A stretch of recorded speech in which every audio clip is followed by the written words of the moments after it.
There's a new report that's just been released which measures how much New Zealanders trust the news media.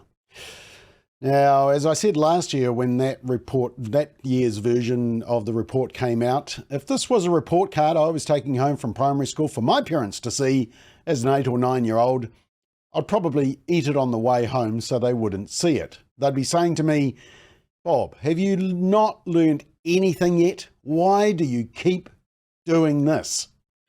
Well, the new report on the media confirms what probably many of you are feeling about the news media, but wondered if you were the only one who were frustrated. You're not. But the extent to which the trust in media has plummeted has even shocked me. Let's check it out.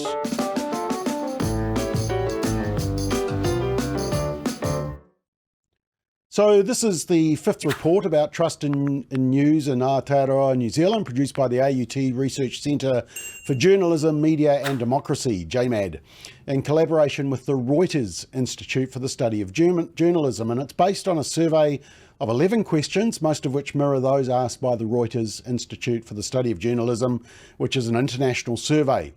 Last year, Reuters Institute conducted a survey of 46 countries across Europe, Americas, Asia Pacific and Africa, and international comparisons about news interest, news avoidance, consumption trust and news payments were made against this group compared to New Zealand. And this year, 15 New Zealand news brands were included in this New Zealand study, and the study was carried out in February. So the first thing is it's important to note that being a 5th report at a regular basis with the same questions, strong comparisons can be drawn. In 2020, 53% of New Zealanders trusted news in general. In 2024, that figure had plummeted to 33%. In 5 years, general trust in the news had fallen 20 percentage points. Just 1 in 3 New Zealanders trust the news media, down from more than half 5 years ago. And you'll notice that it was dropping by about 3 to 5 points each year. But in the last year, it's been a massive drop of 9 points. 2 in 3 New Zealanders don't trust the media. So you're not alone. And if we have a look at the Acumen Alderman Trust Barometer, which is another study last year, and it looked at trust over various institutions, and it showed that 58% of New Zealanders trusted businesses, 51% the government, and 41% the media in the orange circles there. Apparently, we trust politicians more than the media. That's New Zealand in the blue and the global trust in the black. So for media on the far right there, we are below the global average of trust for the media. Now, even for news they consume and go to first, so the media outlets that we prefer, for the first time, less than half of us trust even our preferred news sites. Or maybe that because there's not many left standing now, we're not getting much option. Because remember that this is based on news sites in New Zealand primarily. Perhaps we're all going somewhere else, like McBLOG or PulsePoint or Straight Talk. Well, just saying, it's a possibility. Now, compared internationally, the report says trust in news in New Zealand has fallen continuously, whereas in comparable markets, it has somewhat fluctuated. Internationally, we're competing with the UK and the US for the lowest levels of trust. But if you want to trust the media, live in Finland or Kenya. And the survey found that based on the proportion of news of customers that they avoid news often or sometimes, so customers who avoid news often or sometimes, guess who's at the top? Yep, New Zealand, by miles. It's double the average. But here's the interesting thing. New Zealanders are actually very interested in good news. You can see that in the graph. We're up the top there. So we want news, good news. And here's the age breakdown of interest. And once you reach the age of 55, apparently you're supposed to be more interested in the news. So it's basically saying that Kiwis are interested in reliable news sources. The problem is we can't find it amongst our current legacy media. And the New Zealand media seem to be refusing to listen to the feedback. Because in terms of trust, the report says that all the major news brands in New Zealand saw substantial declines in trust between last year and this year, especially TVNZ and News Hub, which are the 6 p.m. and the breakfast news channels. So if you are watching or listening or reading the news, which ones? Well, in order of popularity, TVNZ, Stuff, News Hub, New Zealand Herald, social media, then Radio New Zealand, and commercial radio listed there would include News Talk ZB. But look out the right for the drop, all negative, so drop in audience. All have declined except News Talk ZB, but big drops for the top 3. Over the last 2 years, Stuff has plummeted 13 points. So that orange stripe is just for the last year. And in terms of trust in the individual news media, down the left-hand side is who we trust most, down to the least. What I noticed is how low News Hub, New Zealand Herald, News Talk, ZB and Stuff are down the list. Although it was good to see the spin-off even lower. That's actually well-deserved. But if you look out the right, all show a drop in trust. But once again, that percentage is only based on the last 12 months. If you look at the drop since 2020, Radio New Zealand, TVNZ has actually dropped 30%. In fact, the main ones, 25 to 30% each. But here's the key graph in my view. Reasons not to trust the news in 2023. And I'll put a yellow tag beside the top 4, and you'll notice that they've all increased since last year. What are the reasons? The reporting in the news is biased and not balanced. News is too much the result of the political leaning of the newsroom.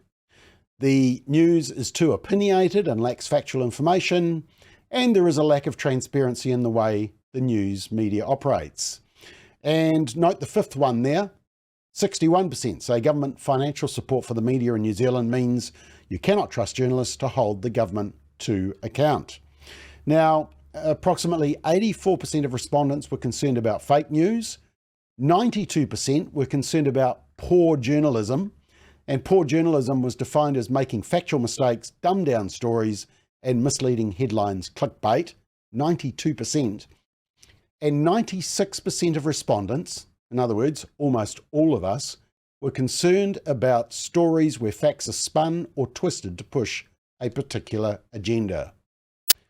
Wow, it's damning. So, how did the media elite respond to this report? Well, the report quotes newsroom co-editor Mark Jennings, who said, "In my 22 years as head of TV3 News and 7 years as co-editor of Newsroom, I've seen the public trust in the media decline to a point where it is impacting our democracy." Actually, I'd say it this way. I've seen the media decline to a point where it is impacting our democracy. You see what I did there? I just took out the trust bit and I said the decline in the media is impacting our democracy. It's not the public trust affecting democracy, it's the quality of media. The New Zealand Herald editorial said, with big world events like the US election just months away, we're likely to see a flood of disinformation hitting social media and further eroding people's trust in news media. AI tools, which sure can be used for good things, could also become a powerful weapon in spreading disinformation. All of this is coming at us fast, and it's urgent that everyone has the media literacy skills required to tell the difference between real and fake news. Editors, we know the difference between real and fake news. Read the room. Read the room. And stop blaming social media. It's been around for decades. Facebook started in 2004, 20 years ago. Twitter started in 2006. Radio New Zealand and New Zealand Herald went on to Facebook way back in 2008. The disinformation and misinformation tags are just a smokescreen, an excuse. Now, in fairness, News Hub did a pretty good report of this Trust in Media report. And here's just a couple of excerpts for you. Because of a new report showing a major loss of trust in the New Zealand news media, say it's time for news organisations to look in the mirror. Just a third of Kiwis now say they trust the news. That's down 20% from 5 years ago. As Isabel Ewing reports, the researchers say the news media needs to rebuild public understanding of its role. Newshub's anecdotal findings are backed up by the 5th annual report published by AUT's Research Centre for Journalism, Media and Democracy. The media does need to look in the mirror now. Not that I think it's lost its purpose, not that I think it's lost its integrity, but it's certainly lost its audience. Since 2020, trust in the New Zealand news media has dropped by a whopping 20%, and nearly half of that trust was lost in the last year. In the 5 years we've been doing it, trust in news in New Zealand has declined at a faster rate than other countries. So we've gone from sort of the top of the bunch of the comparable countries to very near the bottom. The authors say the reasons are complex, but some are easy to identify. The pandemic and loss of trust in the government spilled into a mistrust of all providers of information. But also, audiences are turned off by the mixing of opinion with news. That doesn't mean that the media doesn't have a right to its views or that opinion columns aren't useful. But the audience seems to no longer be able to tell the difference. And the audience thinks they're just being preached at. There was also mistrust over media using the government-provided public interest journalism fund during the hard times of the pandemic. A mistrust spurred on by Winston Peters, who called it state-funded bribery. You can't defend $55 million of bribery. Well, the primary responsibility sits with you and the media industry yourselves to make sure that you are building your social licence, you're building your trust with the New Zealand people. Michael Baker says the mainstream media plays an essential role in conveying information during crises like a pandemic. It's really still the best place to get fact-based and science-based information. And the alternative is far, far worse. That is, everyone does their own research on social media. The news media and journalism in need of a major PR overhaul.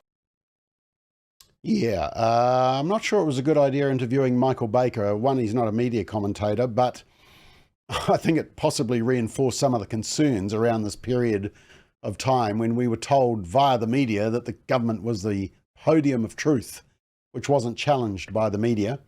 Other low points were the Jessica Tova issue. Remember that video from McBLOG? And also when the newspapers worked together to ban our What is a Woman advert. It showed the pushing, or at least the blocking of a certain narrative that they disagreed with, which is what they were up to.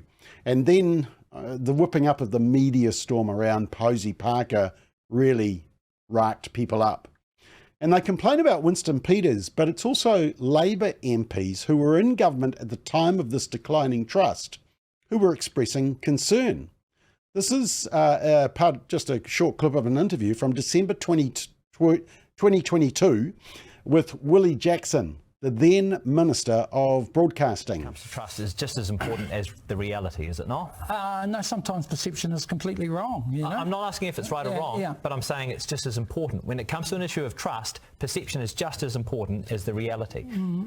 So whether or not... Sure if I agree with you on that, Jack. Okay, so there's a lot of perceptions that people have. So you're not concerned that many people would look at, say, this show, for example, and say that received money from the Public Interest Journalism Fund. I don't trust that show anymore. Yeah, no, I am concerned about that because we have... We've got that type of complaint. Doesn't matter what we say, it doesn't matter the history we give in terms of funding shows like this.